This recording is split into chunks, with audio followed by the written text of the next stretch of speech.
Shalom, family trendsetter.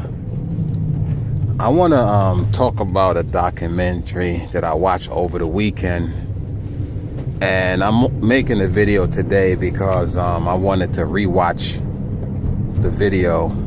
Actually, not even a video, but it was a documentary that was on Amazon, and just to pretty much get the facts before I decide to come on here and talk about it. Now, in this particular documentary, it was dealing with a serial killer, a black individual allegedly going around killing black prostitute that was strung out on drugs, allegedly. And I'm gonna use that word allegedly because they like to use the word allegedly when there's any hate crime towards so-called black people. They always say it was an alleged hate crime. So I'm gonna say allegedly. Even if he did this shit, it's allegedly. I'm gonna defend my people too. Now, in this documentary, right, they was interviewing individual that was witness, or that was a witness to what occurred, or not necessarily a witness, but who was involved in the so-called alleged serial killings. Now, there was a store owner, an Arab store owner in that particular community that owned a corner store. It was like a liquor store, actually. And he was a part of the documentary, giving his account as to, what he knew about the guy that allegedly killed 11 black women, prostitutes, right? Strung out on drugs. Now, I'm trying to set it up for y'all, so just bear with me, family. So, when it got to him, he spoke broken English. He's one of the whited out version of the Arabs, because, the original Arabs were black people. Ishmael was black. Came from Abraham, so we know he wasn't white, but he was like the whited out version. Now, what stood out mostly, besides of course these women being murdered, and you had a couple of them actually was able to testify that got away from the alleged serial killer. And what stood out to me mostly is when the Arab was asked a question, and instead of answering the question, he said, "I'm gonna make a statement," and a lot of y'all might be offended about what I'm about to say, in very, very broken English, right? But it was clear enough for him to make the statement. Now, apparently the serial killer killed 11 women. Now, I don't remember the serial killer name. Let's just say his name is Jake, right? So this is what he said. "We need to have 1 million more Jake to get rid of the garbage in the community." So when he said that, I'm like, are you serious? I was like dumbfounded, because I'm saying to myself, first of all, for him to even make that statement, but then for them to even actually put it in it, you know what I'm saying? Normally you're going to be sensitive, you're going to edit certain things out, but they allowed it because, these are devils. But he said he said they should be at least 1 million more of this, whatever the guy name was, that was killing these women, to help take out the garbage. So the interviewer, she was like, why would you say something like that? What makes you even think that way? And he was like, because these people are garbage. They're garbage. They are useless. They're garbage. So basically what this fucking demon is saying, because they all devils to me, all these heathens and these non-Hebrews to me, they outcasts. They my motherfucking enemy. So what he's saying is that human being that's strung out on drugs, and I do understand, when you're strung out on drugs, you present yourself a certain type of way and people look down on you, you're not credible, whatever. But he's basically saying because a person is strung out on drugs, because the white man have flooded our community, right? The CIA, because it's a known proof fact that the CIA government have flooded the black community with the crack cocaine back in the day. But this occurred in 2009, so it wasn't too long ago. But you still have a residual effect, you know what I mean? So these people now are on drugs, and this fucking demon gonna say that they need to be taken out like garbage because they're garbage. So they would actually save a dog's life. I've seen a situation where people pulled over on the side of the road. There's a turtle going across the street, and they're willing to cause a car accident pileup to save the fucking turtle. I've seen where an animal got hit, a dog got hit by a car, and they got out of the car and they crying. And I'm talking about white people, because black people, we could care less. I think they like animals because they're close related to these fucking canine, beasts of the field. The Bible referred to them as. So I've seen where they actually pulled over, pick the dog up. The dog is, limping or whimpering or whatever, and these devils are crying. Don't even know where the dog belongs to, but they crying. Oh my God, we got to take it to the vet. We got to take it to the vet. Willing to even pay money out of their pocket to make sure the dog is nursed back to health. But a human being is not worth investing in. You know what I'm saying? Knowing that these devils are the one that created this scenario in the first place. They take away whatever resource we have from our community. They put our men in jail. The man is out of the house because of whatever crime they commit because they have to survive, right? And then the women, they can't get a public assistant because the man is in the house. So they break up the family structure. And now they're telling us that we're garbage. So I'm saying this to say, family, we as so-called black people, if you have, let's say, an Arab in your community, because notice that when the Arabs come to the United States of America, they give them a store. When the Chinese come, they get a store.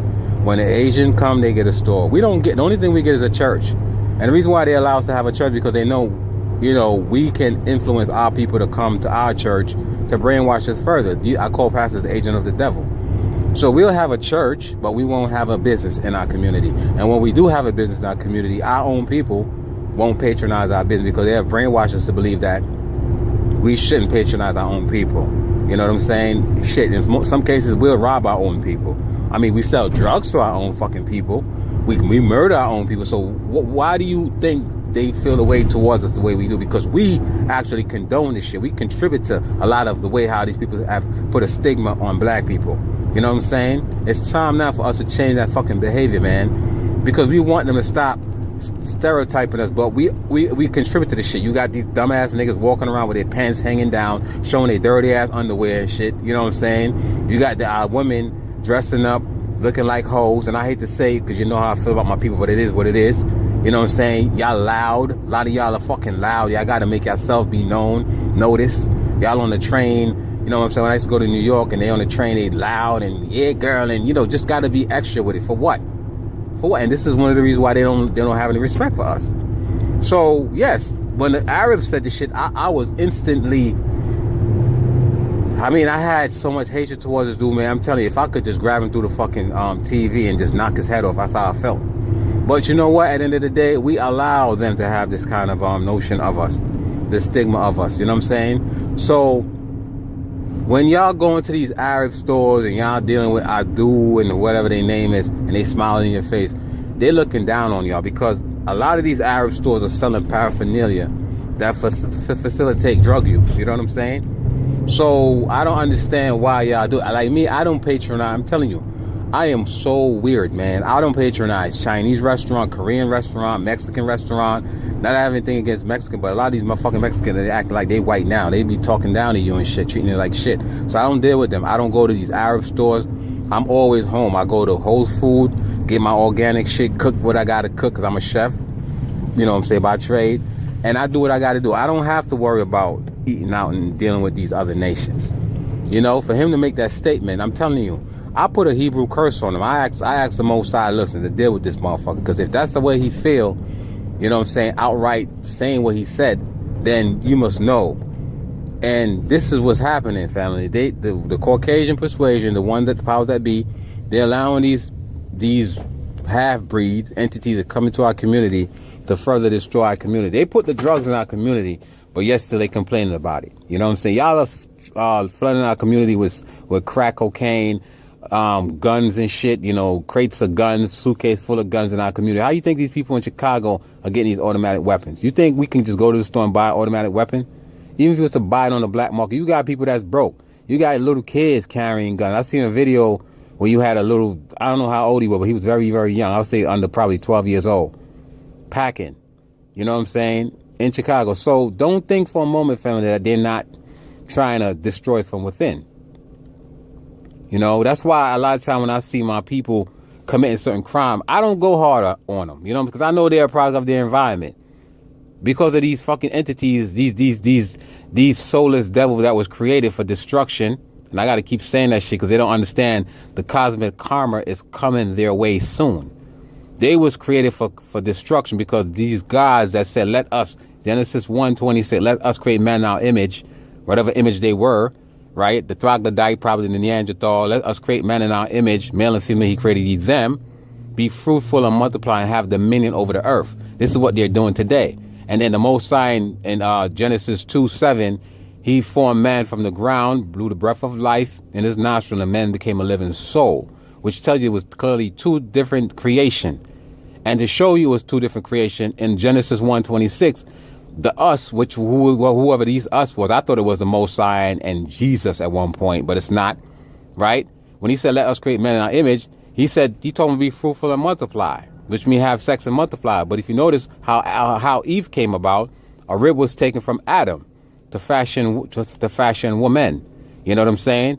And then, of course, who came in and had sex in the Garden of Eden? The serpent-like creature that from the first creation came in the Garden of Eden and beguiled Eve and tricked her into having sex with him, because the second creation was not intended to have sex. They was just there to till the garden, to guard the garden, if you will. But this serpent-like creature that was instructed to go be fruitful and multiply, he went outside of his habitat and came into the Garden of Eden, and the beguiler, they said she ate an apple and shit, which is bullshit. Because he said I should put enmity between you and the woman and between thy seed and her seed. You can't put enmity between seed from eating an apple. You can't get a seed or offspring from eating an apple. So it proves right there that it was sex that she had, and then she probably went and had sex with Adam and had twins. And a lot of people say, well, how's that possible? Because if you watch Maury Povich, Google it. Maury Povich had a show where you had an individual, a lady, she had twins, and she was laughing at the guy like, you stupid, how you gonna have me on Maury when we have twins? Come to find out, she had sex within the same night with two different guys, and she got pregnant with two different guys. I didn't know that shit was possible. That was what was on Maury, because actually she took a lie detector test because she was still denying it, and then it came out that, you know what I'm saying, true enough, she lied. She had sex with two dudes, two different men. They was fraternal twins. So Cain and Abel was different. This is one of the reasons why the Most High didn't accept Cain offering. You know what I'm saying? Whatever he had to, when he had to present the offering, whatever, he didn't accept Cain because he knew Cain was different. And that's why Cain slew Abel out of jealousy, because he know that the Most High accepted Abel offering over Cain. So it's real deep, family. So these devils that live amongst us, man, we have to be very, very careful of them. A lot of y'all like to go to these Chinese restaurants and eat from them. Notice that a lot of time they'll give you a lot of meat. They'll give you more meat than rice. I don't know about y'all, but over here in New York, they give you more meat than they give you rice, because a lot of these fucking meat that you're eating is roadkill. You know, we don't even know what the hell we eat. Dogs and shit. Who knows? But fam, I just wanted to come on here just to share this information with y'all. We have to be very, very careful. A lot of these devils in our community selling us paraphernalia, whatever that word is and shit, you know what I'm saying? They have this thing called K2 now, synthetic marijuana, destroying our people. And yes, they will still patronize their business. I don't know, man. Something definitely is wrong with our people, for real. We really can't do without them. I don't know what's wrong with y'all, but I'm out.